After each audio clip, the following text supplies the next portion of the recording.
구약성경 374쪽 사사기서 8장 1절에서부터 9절까지 되겠습니다.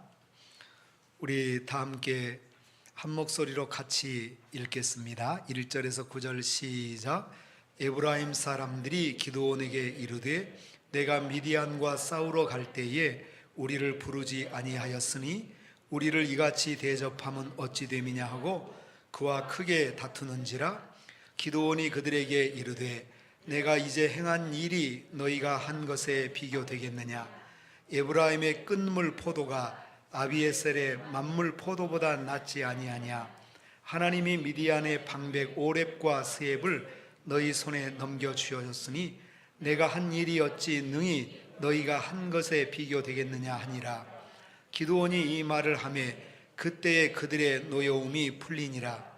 기드온과 그와 함께한 자 300명이 요단강에 이르러 경노고 비록 피곤하나 추격하며 그가 숫곳 사람들에게 이르되 나를 따르는 백성이 피곤하니 청하건대 그들에게 떡덩이를 주라.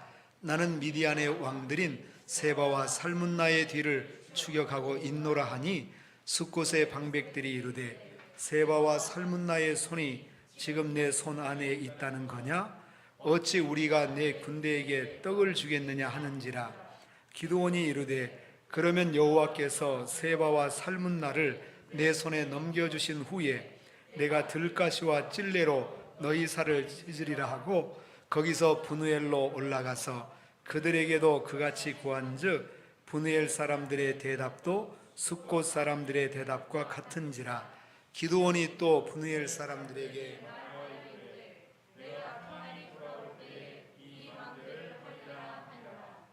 아멘. 할렐루야. 주님의 은혜가 함께 하시기를 바랍니다. 다 같이 하십니다. 만군의 여호와께서 말씀하시되 이는 힘으로 되지 아니하며 능력으로 되지 아니하고 오직 나의 영으로 되느니라.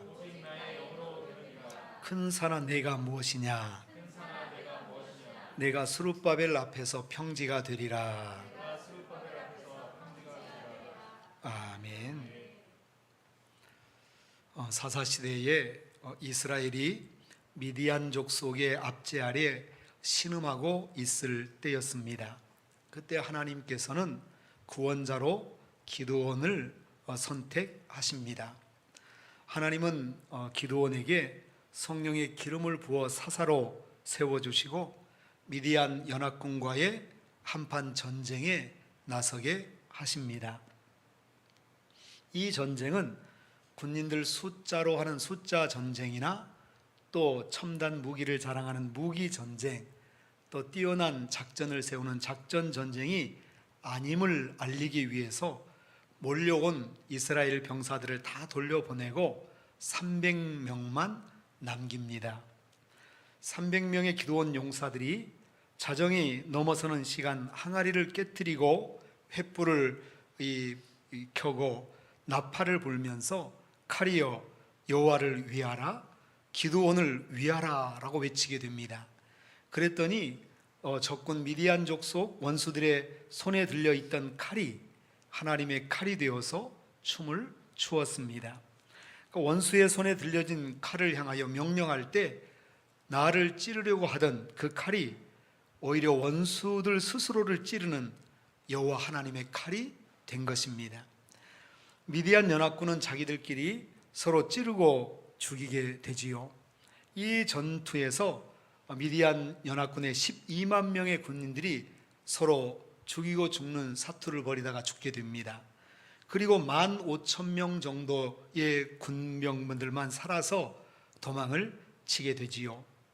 그때 뒤늦게 전쟁터에 나왔던 에브라임 지파 사람들이 오렙이라는 미디안 장군과 또 스앱이라고 하는 장군을 죽이고 그 머리를 이 기드온에게 가져오게 됩니다. 여러분, 이제 전쟁이 점점 마무리를 향해 가고 있지요. 바둑하는 사람들의 얘기를 들어보면 끝마무리를 잘하는 사람이 진정한 고수라고 합니다. 신앙의 고수, 인생의 고수도 마무리를 잘하는 사람입니다. 끝이 좋으면 다 좋다는 말이 그래서 있습니다. 전쟁은 끝이 났습니다. 출전했던 군사들이 한자리에 모여서 서로를 격려하고 축하하고 박수를 쳐줘야 될 그런 시간이지요. 그런데 에브라임 사람들의 얼굴이 불그락 푸르락 하더니 감정이 섞인 목소리로 기드온에게 시비를 걸고 나서게 됩니다. 오늘 1절은 바로 그러한 내용이 되는 것이지요. 에브라임 사람들이 기드온에게 이르되, 우리 다 같이 그 후에 다시 또 읽어보십시다. 뒤에 시작. 내가 미디안과 싸우러 갈 때에 우리를 부르지 아니하였으니 우리를 이같이 대접함은 어찌 됨이냐 하고 그와 크게 다투는지라. 아멘. 크게 다투는지라 라고 말씀합니다. 이 말은 사태가 험악해졌다는 말입니다. 일촉즉발의 위기까지 지금 가고 있다는 것을 나타내주는 그러한 문장입니다. 누군가 한마디라도 이 분노에 맞대응을 하면 동족끼리 한바탕 전쟁이라도 터질 것 같은 그런 심각한 상황입니다. 에브라임 사람들은 미디안과 전쟁을 해야 한다면 숫자도 많고 또 전쟁에 능한 자신들이 중심이 되어야 한다고 생각하고 있는 것입니다. 그런데 기드온이 자신들과 상의도 없이 전쟁을 치루었고 또 자신들에게는 연합하자고 하는 초청조차 안 했다고 분노를 지금 터뜨리고 있는 것입니다. 에브라임 사람들은 횃불을 들고 나팔을 불며 승리를 누릴 기회조차 갖지 못한 것이 이 못내 섭섭하고 지금 서운했던 그런 모습인 것이지요. 그러다가 본 게임이 끝나고 나서 도망가는 미디안 군대나 쫓도록 자신들이 그런 역할을 하는 데에 자존심이 상한 것입니다. 우리로 야구로 말하자면 자신들이 선발 투수이지 구원 투수냐라고 지금 하는 것입니다. 자동차 타이어로 말하면 우리가 스페어 타이어냐, 이렇게 지금 에브라임 지파는 분노하고 있는 것입니다. 사실 에브라임 지파는 가나안의 입성의 영웅 여호수아를 배출하는 지파라는 긍지를 가지고 있었습니다. 가나안 땅에 들어와서도 자신들이 지도자적인 위치에 있었는데 주도권을 빼앗긴 것이 지금 억울한 것이지요. 에브라임 지파의 이러한 항의는 승리의 잔치에 사실 찬물을 끼얹는 것이었습니다. 이렇게 불평하고 다투는 사이에 미디안 남은 잔당들은 지금 열심히 도망을 치고 있는 것이지요. 그러니까 적들을 완전히 소탕할 수 있는 기회를 지금 잃고 있는 것입니다. 에브라임 지파의 이 분노는 결국 하나님의 계획과 뜻마저 부인하고 있었습니다. 하나님께서 어떻게 우리를 제쳐두고 므낫세 지파, 그것도 이름 없는 가문 출신 기드온을 들어 쓰실 수 있느냐라고 지금 이야기를 하고 있는 것이기 때문입니다. 이 싸움은 결국 여호와의 전쟁을 두고 서로 자신들의 전쟁이 되어야 한다고 주장하는 헤게모니 다툼으로 번져갈 조짐인 것입니다. 이 전쟁의 근본 성격이 완전히 흐트러지고 있는 그런 갈등이 지금 만들어지고 있는 것이지요. 에브라임 지파 한두 사람의 이 불평이 집단 소요로 번져가고 있었습니다. 저편 이곳저곳에서는 뭐 저런 사람들이 다 있어, 너무하는 것 아니야 하면서 또 에브라임 지파에 반대하면서 또 다른 반감이 한편에서는 터져나오고 있었습니다. 이때 만약에 기드온이 바른 말 한마디라도 했다면 내전이 일어났을 것입니다. 어떤 말입니까? 내가 지금까지 얼마나 애를 쓴 줄 알고 하는 말이십니까? 전쟁이 끝난 다음에 이삭이나 주어 챙긴 주제에 웬 불평입니까? 지난 7년 동안 미디안의 앞지 아래 놓여 있을 때 일어나서 지금같이 싸워보시지 그동안 뭐 했습니까? 여러분, 사실 얼마든지 이 전쟁을 승리로 이끌었던 기드온으로서는 할 수 있는 말이었습니다. 그러나 기드온은 그러지 않습니다. 높은 언덕에 올라서더니 조용히 하라는 신호를 보내게 됩니다. 그리고 두 팔을 벌려 모두를 포용하는 자세를 취하죠. 그리고 나서 이 기드온이 한 말이 2절, 3절입니다. 여러분 우리 2절, 3절 다시 한번 2절, 3절 같이 읽어보시겠습니다. 시작. 기드온이 그들에게 이르되 내가 이제 행한 일이 너희가 한 것에 비교되겠느냐? 에브라임의 끝물 포도가 아비에셀의 만물 포도보다 낫지 아니하냐? 하나님이 미디안 방백 오렙과 스앱을 너희 손에 넘겨주셨으니 내가 한 일이 어찌 능히 너희가 한 것에 비교되겠느냐 하니라. 기드온이 이 말을 하매 그때 그들의 노여움이 풀리니라. 아멘. 잠언서 15장 1절은 이렇게 말씀하시죠. 유순한 대답은 분노를 쉬게 하느니라. 지금 기드온은 유순한 대답을 하고 있습니다. 분노를 사랑으로, 비난을 칭찬으로, 또 적대감을 온유함으로 품고 있는 것입니다. 기드온은 자신의 자존심을 내세우는 대신에 어리석은 에브라임 사람들의 자존심을 세워주는 그런 일들을 지금 이루게 됩니다. 기드온은 싸움의 대상이 자기의 동족이 아니라 적군 미디안임을 분명히 한 것입니다. 우리도 분명히 해야 합니다. 성경은 우리의 싸움은 혈과 육에 대한 것이 아니라고, 우리의 믿음의 형제들에 대한 것이 아니라 사단, 원수, 마귀에 대한 영적 싸움이라고 성경은 말씀하여 주시는 것이지요. 그렇기 때문에 잘 싸우는 것이 중요한 것이 아니라 싸움의 대상이 누구인지를 알아야 하는 것입니다. 부부싸움 잘하고 또 교인들끼리 멋지게 싸워 이겼다고 하나님께서 잘하였도다 착하고 충성된 종아 이렇게 칭찬하시겠습니까? 절대 그런 일이 없습니다. 지금 오늘날 우리 시대도 마찬가지입니다. 이때도 교회들을 향한, 또 여러 교회들을 향한 서로 비판과 비난들이 지금 점점 많아지고 있습니다. 사실 그럴 이유가 없습니다. 지금은 어떤 것이든 교회를 향한 소리들을 멈춰야 합니다. 이미 세상이 교회를 향한 소리가 이미 도에 넘어섰습니다. 그러면 교회 안에 교회를 향한 소리는 잠잠해야 됩니다. 더 이상 얘기하면 교회에 더 큰 상처만을 갖게 되는 것이지요. 여러분, 기드온이 이 온유한 설득은 분명 효과가 있었습니다. 너무너무 잘한 일이었습니다. 그런데 이렇게 온유하게 대한 이 기드온의 말 속에도 사실 아쉬움이 남아 있습니다. 무엇이냐면 300명의 적은 용사로 12만 미디안 군대를 무찌른 이 전과 기적 같은 승리의 역사를 과소평가하게 되기 때문이지요. 하나님께서 행하신 이 강력한 기적, 이 역사를 하나를 통해 하나님을 높이지 못하고 있다는 겁니다. 450대 1의 싸움에서 승리하신 하나님의 전쟁, 하나님의 싸움에 대해서 지금 언급을 하지 못하고 있습니다. 신학적 해석이 전혀 나타나지 않고 있습니다. 이것이 문제입니다.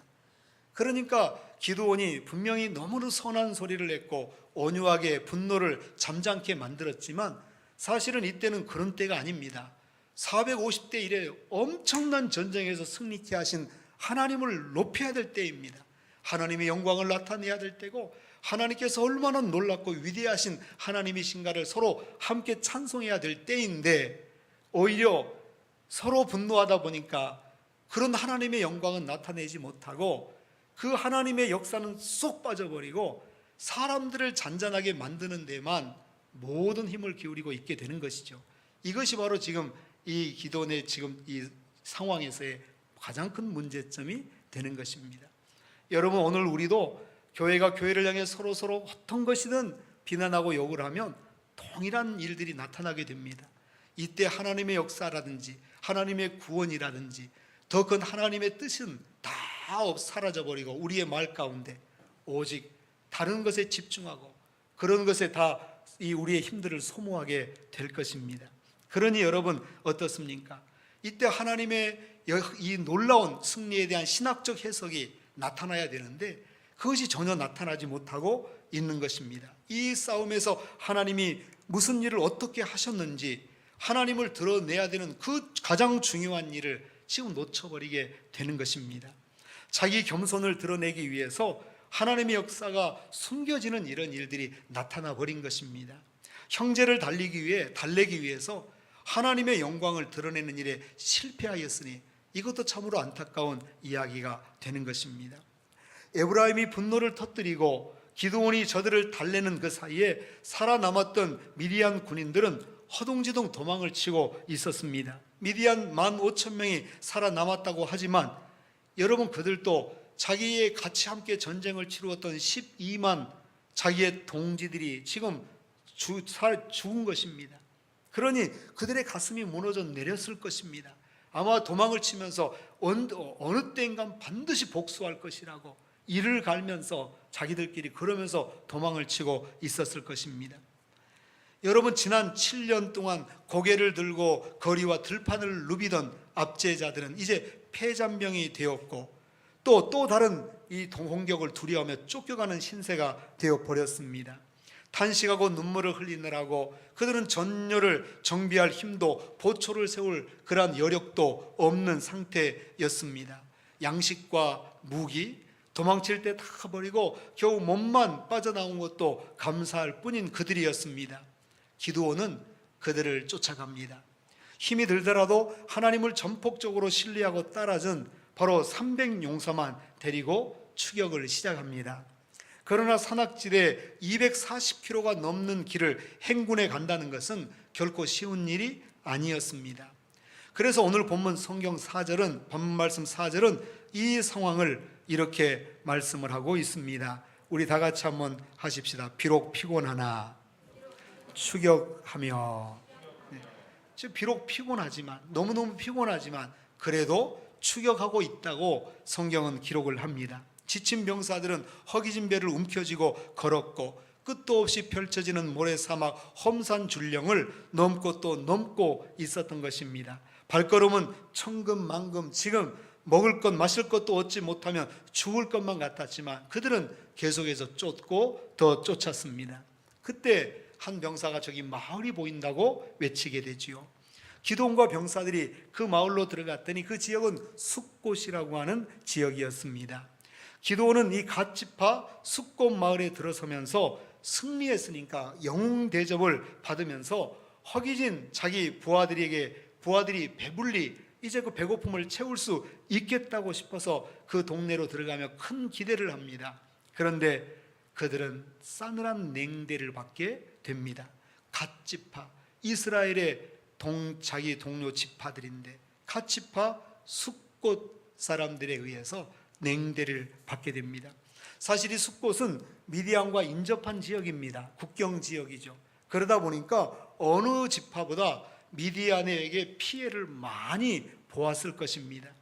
그렇다면 공격에 합류해서 미디안을 깨뜨려야 될 텐데도 숫곳 지도자들은 회의를 합니다. 그리고 회의한 끝에 기드온에게 내어놓은 결론이 무엇입니까? 바로 오늘 6절의 말씀이 되는 것이죠. 세바와 살문나의 손이 지금 내 손 안에 있다는 거냐? 어찌 우리가 내 군대에게 떡을 주겠느냐 하는지라, 이렇게 말합니다. 이 말은 무슨 뜻이냐면 고작 300명의 군대를 이끌고 미디안과 아말렉의 왕을 잡겠다고 하는 것이냐, 이런 말도 되지 않는 일을 지금 이루려고 한다는 말이냐. 우리가 식량을 제공한 사실이 미디안에게 알려지면 저 미디안에게 우리가 크게 보복을 당할 텐데 우리가 어떻게 그런 어리석은 짓을 하겠느냐, 바로 이런 말이 되는 것입니다. 어찌 보면 굉장히 현실적입니다. 그럴 수밖에 없지요. 국경지대에서 누구보다도 보복을 두려워할 그들입니다. 하지만 기드온은 그것이 아닙니다. 기드온은 하나님의 편에서 말하는 것입니다. 그들에게 심판의 메시지를 던집니다. 분노하는 것이지요. 뭐라고 이 심판의 메시지를 던지게 됩니까? 7절 말씀입니다. 우리 7절도 같이 읽겠습니다. 시작. 기드온이 이르되 그러면 여호와께서 세바와 살문나를 내 손에 넘겨주신 후에 내가 들가시와 찔레로 너희 살을 찢으리라 하고 아멘. 바로 이렇게 심판을 하겠다고, 바로 이 미디안을 완전히 쳐부수고 돌아올 때에 너희들을 심판하겠다고 아예 선언을 한 것입니다. 이 숫곳이라는 지역을 떠나서 6km 정도 더 행진을 계속했습니다. 그랬더니 그곳은 분우엘이라고 하는 마을이 나왔습니다. 그 옛날 야곱이 천사와 씨름을 하고 아침 햇살 속에서 하나님의 얼굴을 배웠다고 해서 하나님의 얼굴 분이엘이라고 불렀던 것이 바로 그곳입니다. 이곳에서도 기드온과 300용사는 싸늘한 냉대를 받게 됩니다. 그곳에서 기드온은 역시 저주를 남기고 떠나게 되죠. 이유는 동일하였습니다. 내가 평안히 돌아올 때에는 망대를 헐리라. 너희의 망대, 바로 안전을 상징하는 그 마을의 망대를 헐어버리겠다. 다시 말하면 그 마을을 다 없앨 것이라고 기드온은 선언을 하게 됩니다. 그리고 기드온 군대는 이곳 분우엘에서 40km의 산악지대를 지나갑니다. 바로 11절이지요. 11절 보면 이렇게 말씀하고 있습니다. 우리가 11절 한번 우리 같이 읽어볼까요? 시작.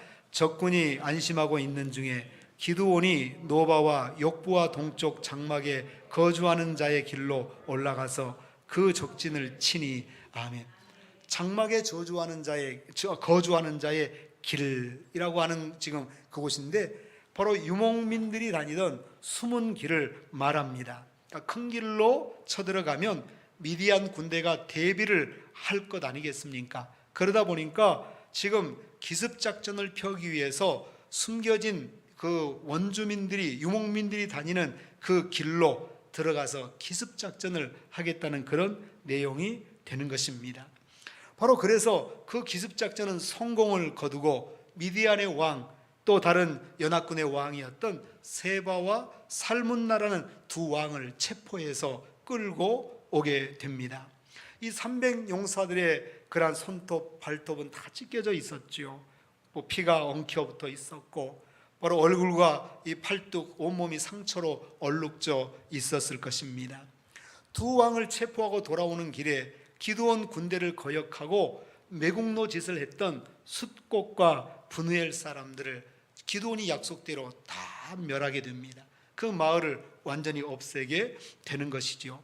그러면서 기드온은 보라, 너희들이 그렇게도 무서워하던 세바와 살문나다.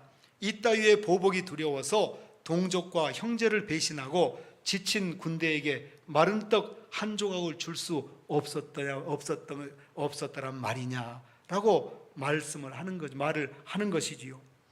바로 그래서 가시채찍으로 저들을 죽이라고 이렇게 명령을 내림으로 인해서 숫곳과 분우엘은 완전히 이제 사라지게 되는 것입니다. 여러분, 이 사사기에서는 이 나팔과 햇불 전쟁 후에 에브라임의 이야기와 또 숫곳과 분우엘의 이야기를 비교하여 기록을 해놓습니다. 이 전쟁의 흉흉한 사건이지요. 승리한 이후에 비어러지는, 온전히 큰 승리를 이룬 그 나무 뒤에 벌어지는 그 이야기들 중에 이 두 가지 이야기를 비유하고 있습니다. 그런데 기드온은 에브라임 지파는 자기에게 도전을 해와도 달랩니다. 그런데 숫곳과 분우엘은 심판을 합니다. 이 두 이야기는 서로 대조를 시켜놓고 있습니다. 사실 이 사사기에서 우리에게 이 두 대조를 통해 우리에게 던지는 질문이 있는 것입니다. 무엇입니까? 누가 이스라엘이냐? 누가 하나님의 백성이냐라고 지금 묻고 있는 것입니다. 에브라임이 하나님의 백성이냐? 숫곳과 분우엘 지역 사람이 하나님의 백성이냐? 그걸 묻고 있는 것입니다. 여러분들은 뭐라고 대답을 하시겠습니까? 당연히 그래도 전쟁터로 나온, 어쨌든 간에 전쟁터로 나온 에브라임 사람들을 이스라엘인이라고 지금 하나님의 백성이라고 성경이 말하고 있는 것입니다. 기드온은 그것을 분명히 했죠. 에브라임이 강해서 달랜 것이 아니라 숫곳과 분우엘이 자꾸 연합해서 그들을 치라고 한 것이 아니라 에브라임은 어쨌든 간에 함께 했고 숫곳과 분우엘은 목을 꽂혀서 주지 않았던, 자기들에게 완전히 원수와 같은 행동을 하게 된 것입니다. 유대인 탈무드에 이런 이야기가 나옵니다. 머리가 둘 달린 아이가 어느 가정에 태어나게 되지요. 랍비에게 찾아갑니다. 이 아이를 호적 신고해야 하는데 두 아이의 이름으로 호적 신고를 해야 되는지, 한 아이의 이름으로 호적 신고를 해야 하는지, 그러니까 두 아이인지 한 아이인지 그것을 이 랍비에게 물은 것입니다. 그럴 수밖에요. 몸은 하나지만 머리가 둘입니다. 그러니 두 사람입니까? 한 사람입니까? 이걸 지금 궁금해서 물어본 것이지요. 그때 유대인 랍비가 대단히 지혜롭게 대답을 합니다. 산에 가서 딱딱한 박달나무 막대기를 하나 만들어 와서 한 아기의 머리를 탁 때려보라는 겁니다. 그러면 둘 다 아프다고 같이 울면 이 머리는 둘이지만 하나라는 겁니다. 한 아이. 그런데 한 아이의 머리를 툭 때리면 하나님 아프다고 울면 옆에서는요, 아이는 그걸 보고 신기해서 쳐다보고 빵긋 웃고 재밌다고 깔깔대고 그 웃으면요, 이 아이는 몸은 하나지만 둘이라는 겁니다. 그래서 그렇게 해서 하나를 한 사람으로 신고하든지 두 사람으로 신고하든지 하라는 겁니다. 사실 이 이야기는 어떤 뜻이냐면, 형제가 아플 때 나도 함께 아파하면 한 몸으로 보는 겁니다. 근데 너는, 상대는 한 명은 울어야 되는데 피를 흘려야 되는데 다른 하나는 웃고 있다면 이건 한 형제가 아니라는 겁니다. 한 몸이 아니라는 겁니다. 그러니까 이스라엘의 탈무드에서 내려온 이런 이야기는 바로 이 사사기에 나오는 이런 이야기를 기반으로 하고 있는 것입니다. 그러니까 지금 에브라임은 어쨌든 간에 함께 머리를 때렸더니 운 것입니다. 그런데 숫곳과 분해엘 사람들은 머리를 때렸더니 도리어 한쪽은 웃고 있었던 겁니다. 함께 울지 않은 것이죠. 그래서 이스라엘과 하나가 아니다, 하나님의 백성이 아니기 때문에 그들을 멸하셨던 것입니다. 에브라임은 싸우겠다고 불평했습니다. 그래서 기도는 그들을 격려하고 달래죠. 그러나 숫곳 분해엘은 싸움을 거절합니다. 하나님의 싸움을 오히려 돕지도 않습니다. 그러기에 이스라엘의 한 몸이 아닌 것입니다. 그래서 심판을 받은 것입니다. 그래서 숫곳과 이 분우엘은 지파의 이름조차도 기억을 하지 않습니다. 사실은 여기가 갓 지파의 이 지역이지만 지파의 이름조차 기억을 하지 않습니다. 마치 이 숫곳과 분우엘은 이스라엘 지파가 아닌 것처럼 취급을 해버립니다. 이런 자들이 하나님의 백성이 아니라는 겁니다. 여러분, 오늘도 마찬가지입니다. 교회가 힘들어할 때 함께 힘들어하는 것이 한 몸입니다. 여러분 힘들어하는데 한쪽에서 웃고 있으면 이건 아닌 것입니다. 한 몸이 돼야 됩니다. 우리 그리스도인들은 지금 한 몸이 돼야 될 때라는 사실을 믿으시기를 바랍니다. 기도는 체포되어 온 끌려온 미디안과 아말렉 왕 세바와 살문나를 끄고 다볼산으로 올라갑니다. 바로 그들은 사실은 이 기드온에게 또 많은 이스라엘 사람들에게 큰 아픔을 준 사람들입니다. 그들의 형제자매를 죽였던 자들이고 바로 이스라엘을 강력하게 압제했던 그러한 자들이었습니다. 바로 그들을 이 다볼산에서 이 처형을 하는 것입니다. 바로 기드온이 그들을 처형하자 백성들은 환호합니다. 그리고 기드온에게 왕이 되어서 자손 대대로 이 나라를, 우리 민족을 다스려 달라고 요청을 합니다. 여러분, 놀라운 이야기죠. 450대 1의 전쟁에 승리를 하니까 300명의 용사로 12만 명을 죽이고 승리하니까 다 기드온이 왕이 되면 우리나라가 세계 최강의 나라가 될 것이라고 생각하는 것입니다. 그렇게 왕이 되어달라고 요청을 하죠. 그때 기드온이 대답을 합니다. 뭐라고 대답을 합니까? 우리가 읽지 않았습니다. 23절에 나오게 됩니다. 바로 기드온이 그들에게 이르되 내가 너희를 다스리지 아니하겠고 나의 아들도 너희를 다스리지 아니할 것이요 여호와께서 너희를 다스리시리라 하니라. 아멘. 바로 기드온의 대답은 무엇입니까? 나도 왕이 될 수 없다. 우리의 자녀들도 자식들도 왕이 될 수 없다. 바로 우리의 왕은 누구밖에 계시지 않다? 하나님께서 우리의 왕이시다. 하나님이 우리를 다스리시니라 라고 말씀을 하시는 것입니다. 여러분, 얼마나 놀라운 이야기입니까? 오늘 우리는 이러한 기드온을 생각해야 합니다. 여러분, 정의의 사도로 섰던 기드온, 그래서 바로 이 이스라엘의 심판자로서 거룩한 전쟁의 방해꾼이었던 숫곳과 분해를 처단했던 바로 그러한 믿음의 용사로 기드온을 우리는 기억해야 됩니다. 또 7년 동안 이스라엘을 그토록 못살게 굴던, 또 무참하게 양민들을 학살하던 세바와 살문나를 다볼산에서 처형하고 하나님의 살아계심을 온 세계 만방에 선포하는 그 용사 기드온을 우리는 기억을 해야 합니다. 또 왕이 되어 달라는 우리의 이 요청들을 거부하고 오직 여호와께서 우리의 왕이시라고 선포한 바로 이 믿음의 용기, 이 바른 용기를 우리도 꼭 간직을 해야 됩니다. 우리가 바로 오늘 이런 모습 속에, 이런 삶 속에 있어야 될 줄로 믿습니다.